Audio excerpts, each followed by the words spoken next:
a giant peach.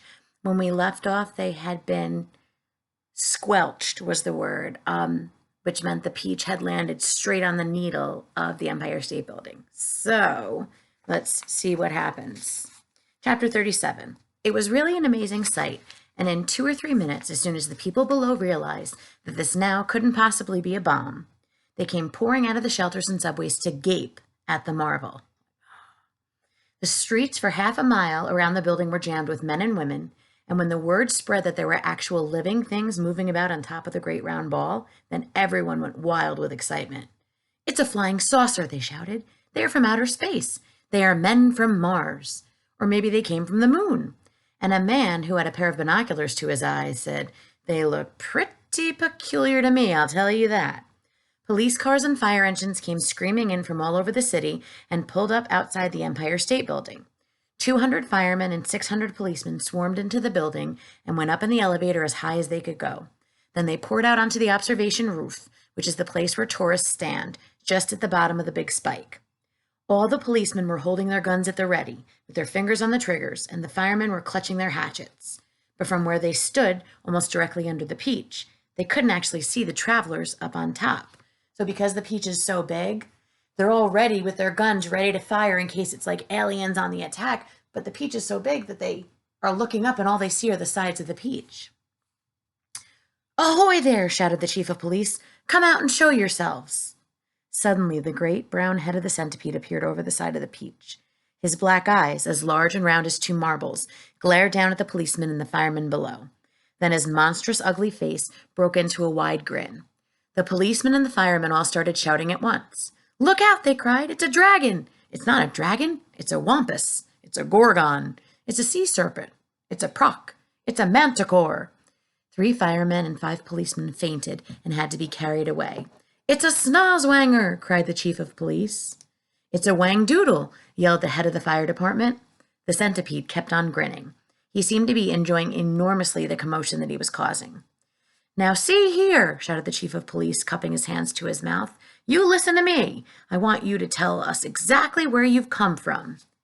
"We've come from thousands of miles away," the centipede shouted back, grinning more broadly than ever and showing his brown teeth. "There you are," cried the chief of police. "I told you they came from Mars." "I guess you're right," said the head of the fire department. At this point, the old green grasshopper poked his huge green head over the side of the peach alongside the centipede's. 6 more big, strong men fainted when they saw him. "That one's an oink!" screamed the head of the fire department. "I just know it's an oink!" "No, it's a cockatrice!" yelled the chief of police. "Stand back, men. It may jump down on any of us at any moment." "What on earth are they talking about?" the old green grasshopper said to the centipede. "Search me," the centipede answered, "but they seem to be in an awful stew about something."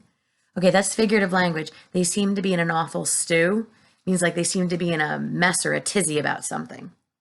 Then Miss Spider's large, black, murderous-looking head, which to a stranger was probably the most terrifying thing of all, appeared next to the grasshoppers. "Snakes and ladders!" yelled the head of the fire department. "We are finished now. It's a giant scorpula." "It's worse than that," cried the chief of police.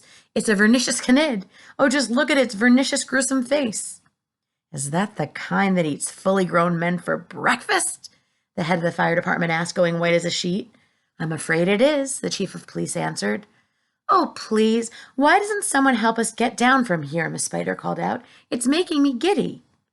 "This could be a trick," said the head of the fire department. "Don't anyone make a move until I say." "They've probably got space guns," muttered the chief of police. "But we've got to do something," the head of the fire department announced grimly. "About 5 million people are standing down there on the streets watching us." "Then why don't you put up a ladder?" the chief of police asked him.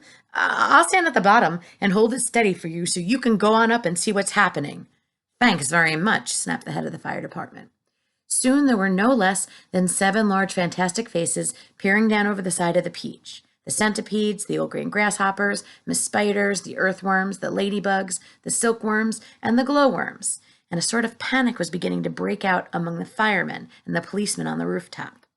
Then all at once the panic stopped, and a great gasp of astonishment went up all around, for now a small boy was seen to be standing up there beside the other creatures. His hair was blowing in the wind, and he was laughing and waving and calling out, "Hello, everybody, hello!" And here's a picture. For a few moments, the men below just stood there and stared and gaped. They simply couldn't believe their eyes. "Bless my soul," cried the head of the fire department, going red in the face. "It really is a little boy, isn't it?" "Don't be frightened of us, please," James called out. "We're so glad to be here." "And what about those others beside you?" shouted the chief of police. "Are any of them dangerous?" "Of course they're not dangerous," James answered. "They're the nicest creatures in the world. Allow me to introduce them to you one by one, and then I'm sure you will believe me. My friends, this is the centipede, and let me make it known. He is sweet and gentle that, although he's overgrown, the Queen of Spain again and again has summoned him by phone to babysit and sing and knit and be a chaperone when nurse is off and all the royal children are alone.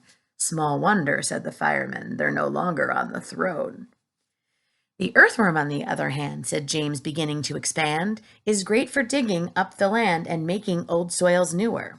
Moreover, you should understand, he would be absolutely grand for digging subway tunnels and for making you a sewer." The earthworm blushed and beamed with pride. Miss Spider clapped and cheered and cried. Could any words be truer?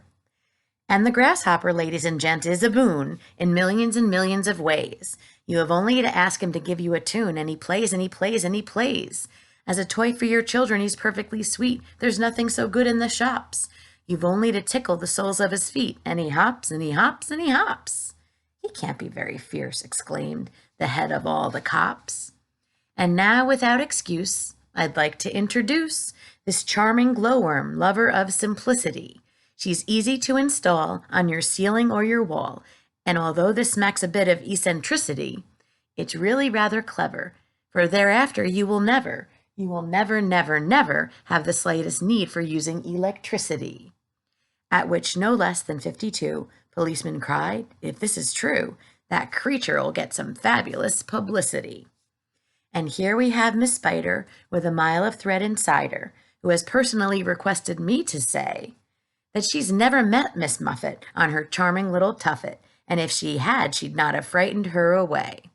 Now, should her look sometimes alarm you, then I don't think it would harm you to repeat at least 100 times a day, "I must never kill a spider. I must only help and guide her, and invite her in the nursery to play." The police all nodded slightly, and the fireman smiled politely, and about a dozen people shouted, "Hooray!" And here's my darling ladybug, so beautiful, so kind, my greatest comfort since this trip began. She has 400 children, and she's left them all behind, but they're coming on the next peach if they can. The cops cried, "She's entrancing," and the firemen all started dancing, and the crowds all started cheering to a man. And now the silkworm, James went on, whose silk will bear comparison with all the greatest silks there are in Rome and Philadelphia. If you would search the whole world through, from Paraguay to Timbuktu, I don't think you could find one bit of silk that could compare with it. Even the shops in Singapore don't have the stuff. And what is more, this silkworm had, I'll have you know, the honor not so long ago to spin and weave and sew and press the Queen of England's wedding dress, and she's already made and sent a waistcoat for your president. Well, good for her, the cops cried out, and all at once a mighty shout went up around the Empire State. Let's get them down at once. Why wait? So that's the end of chapter 37. And so what James did a really great job of doing was pointing out really good qualities of all his ginormous insect friends so that the people would stop being afraid of them, which was really smart, quick thinking on his part. Okay, before we go, 2 quick conversations. Okay, so